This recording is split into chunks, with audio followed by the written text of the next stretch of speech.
रामकृष्ण हरी मंडळी, आज पुत्रदा एकादशी, वर्षाची पहिली एकादशी. त्यानिमित्त आज मी तुम्हाला माझ्या देवाऱ्याचं देवबाप्पा कशी क्लिनिंग करते, देवबाप्पांची आंघोळ, देवबाप्पांचे वस्त्र हे सर्व दाखवणार आहे. तर व्हिडिओमध्ये शेवटपर्यंत नक्की बघा आणि तुम्हाला सुद्धा आवडेल की मी कशा पद्धतीने माझी देवपूजा करते. तर इथे सुरुवातीला आधी मी तांब्याच्या पात्रामध्ये देव सगळे काढून भांडी हे पाणी तुळशीला वाहून मग सगळं क्लीन करून मग हे फोटो साईडला काढून मग देवाला पूर्ण क्लीन करून घेत असते.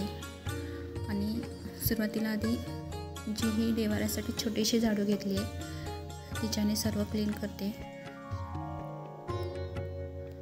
आणि ही क्लिनिंग आमची 15 दिवसांनी 8 दिवसांनी मनाला वाटेल तेव्हा मी काढत असते. त्यामुळे जास्त खराब होत नाही देवारा. आणि ऑल क्लीन जे आहे त्याच्याने मी हे जे वाईट आहे त्याच्याने ते क्लीन करून देत असते, म्हणजे चांगलं फ्रेश दिसतं. सुरुवातीला सुक्या कोरड्या कपड्याने पुसून घ्यायचं, नंतर थोडंसं ओलसर करून ते क्लीन करायचं, नाहीतर जेणेकरून एखाद्या वेळेस अगरबत्तीचं जे काळं असतं ते पूर्ण व्हाईटला ब्लॅक होऊन जातं. तर त्यासाठी ही काळजी घ्यायची. नॉर्मली आधी क्लिनिंग करून पुसून घ्यायचं आणि मग जेव्हा पूर्ण पुसून झाल्यावर ते एक ओलसर कपडा घेऊन मग ते पुसून घ्यायचं, म्हणजे ते पांढरं शुभ्र छान राहतं. 15 दिवसाच्या एकादशीने तर आमची क्लिनिंग होतेच. आता इथे तुम्ही पाहू शकता एकदम नवीन देवारा आहे, त्याचप्रमाणे नेहमीप्रमाणे आमचा देवारा दिसतो, कारण रोजच्या रोज पुसणं आणि 15 दिवसाने पूर्ण डीपली देवारा क्लिनिंग केल्यावर छान दिसतं. तर इथे मी आंघोळ घालण्यासाठी आणि आज तर क्लिनिंग देव 15 दिवसांनी मी घासते, तर मी जास्त काही नाही, कधीतरी लिंबू नीट चोळते. तर आज म्हणलं जरा एकादशी तर पितांबरीने छान देवाला क्लीन करणार आहे. तर इथे पितांबरी आणि गरम पाणी घेतलं आहे. देवबाप्पांना ज्याप्रमाणे आपण रोजच्या नित्यनियमाने करतो त्याचप्रमाणे आम्ही इथे देवाची आंघोळ घालतो गरम पाण्याने. आणि 15 दिवसांनी 4-8 दिवसांनी माझ्या मनाला वाटेल तेव्हा मी देव घासत असते, त्यामुळे ते एवढे खराब होत नाहीत, पटकन इझिली निघून जातात. इथे मी पितांबरीने देव क्लिनिंग करते. आपलं जसं रुटीन असतं तसंच आम्ही देवाचं रुटीन ठेवतो. देवाची आंघोळ, नैवेद्य, जेवण 2 टाईम त्याच पद्धतीने आमच्या घरी असतं सर्व. इथे तुम्ही पाहू शकता पितांबरीने सुद्धा मस्त आपली पितांबरीने देव छान निघतात, कारण की रोजची क्लिनिंग असल्यामुळे, रोजची आंघोळ देवबाप्पाला असल्यामुळं छान होतं. देव पण छान टवटवीत दिसतात आपले, टुकटुकीत. आता इथे कृष्ण पाहू शकता, आधीच फ्रेश वाटतात पण पितांबर लावले अजून ते फ्रेश दिसतील. तुम्हाला दाखवते मी इथे.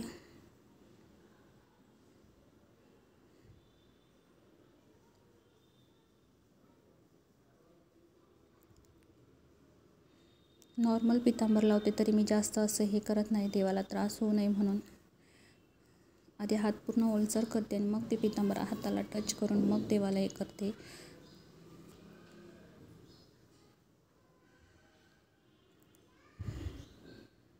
देवबाप्पा पण दमलेला असतो, त्यालासुद्धा थोडीशी मालिश. आणि लड्डू गोपाल बघा आता किती क्यूट दिसतील. गरम पाण्याने छानपैकी लड्डू गोपालांची आंघोळ झाली इथे, तुम्ही ते पाहू शकता. आता हे जे देव आहेत, म्हणजे ह्या जे आहे ह्याला मी पितांबर लावत नाही, कारण की मग ते पितांबर लावल्यावरती ते जे खाचे आहेत, जे त्यांची डिझाईन जे हारांची कपड्यांची जे केली त्याच्यावरती ते कण अडकून जातात पितांबरीचे. तर याला मी पितांबर न वापरता डिशवॉश जो आपला असतो किंवा एखादं पावडरची असते त्याच्याने मी ती क्लीन करते आणि ते दिसायलासुद्धा छान दिसतं. आता इथं मी क्लीन करून झाले तरीसुद्धा किती छान दिसते. आता इथं माझे देव सर्व घासून झालेत, तर पुन्हा एकदा आंघोळ देवबाप्पांना गरम पाण्याने. ही रोजच्या प्रमाणे आमची आंघोळ असते देवबाप्पांची.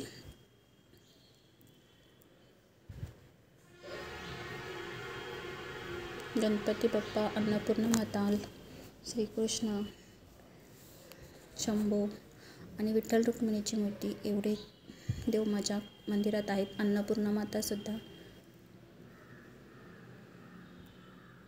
कोरड्या कपड्याने स्वच्छ पुसून घ्यायचं, पाण्याचा थेंब नाही ठेवायचा. देवबाप्पाला थंडी लागू शकते. आपल्याप्रमाणेच देवबाप्पाला ठेवला तोही छान राहील. आता इथे फोटो मी सर्व काढून घेतलेत आणि तेही क्लीन करून घेणार आहेत. आता तिथं क्लीन करून झाले तर म्हटलं चला देवाचे कपडे काढून घेऊया.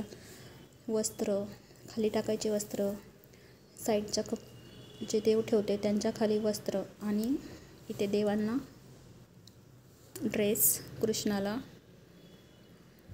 आज म्हटलं जरा येल्लो कलर आहे पण म्हटलं जाऊ दे नको, म्हणून पुन्हा म्हटलं ग्रे कलर माझा फेवरेट आहे, म्हटलं तोच घालावा.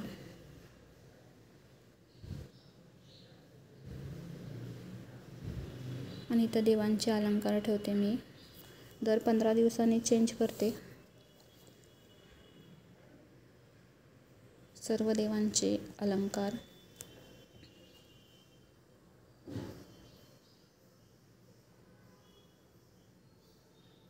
खूप कन्फ्यूज असतं कोणते घालू. बरेच आहेत माझ्याकडं, म्हणजे झालेले आहेत आधीचे, ते मी नॉर्मल पुसून घेते. ते धुतल्यावरती त्याचे दोरेसुद्धा निघतात, तर ते लक्षात ठेवायचं. नॉर्मल कोमट कपड्याने व्यवस्थित पुसून घ्यायचं. आता हे साईडला काढून झाले. आता पटापट देवाऱ्यात ठेवते. इथं वस्त्र ठेवले.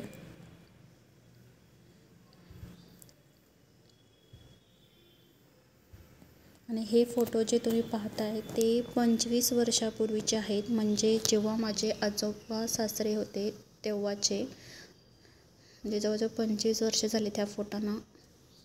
म्हणजे त्या काळचे जे फोटो आहेत तसे ना तसेच आहेत.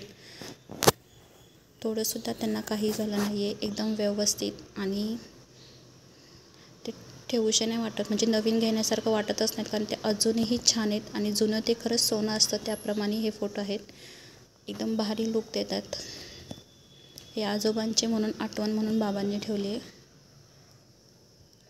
आता इथे मी सर्व देव लावून घेते.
आता इथं देवबाप्पा लावून झालेत. आता म्हणलं गंध लावा देवानं. अष्टगंध पाण्यात विरघळून मग तो गंध हातावर घेऊन आपल्या करंगळीचा जो शेजारचा बोट आहे त्याच्याने आपल्याला देवाला अष्टगंध लावायचा.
इथे तुम्ही पाहू शकता मी देवांना कपडे, अलंकार आणि फुलं सर्व वाहून आता देवपूजा करते.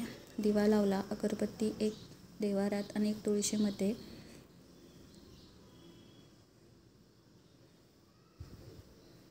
आता इथे माझी बऱ्यापैकी पूजा झालेली आहे आणि आता आरती ही आम्ही सर्व माऊलींची, तुकाराम महाराजांची, विठ्ठलाची, महादेवाची, लक्ष्मी मातेची यांची सर्वांची आम्ही आरती बोलतो. तर इथे मी रांगोळी काढते. ही रोजचं आमचं नित्यनेम आहे. देवासमोर आणि बाहेर दरवाजाच्या समोर रांगोळी काढतो. तर इथे माझी बऱ्यापैकी पूजा झाली. आता आरती करून घेते.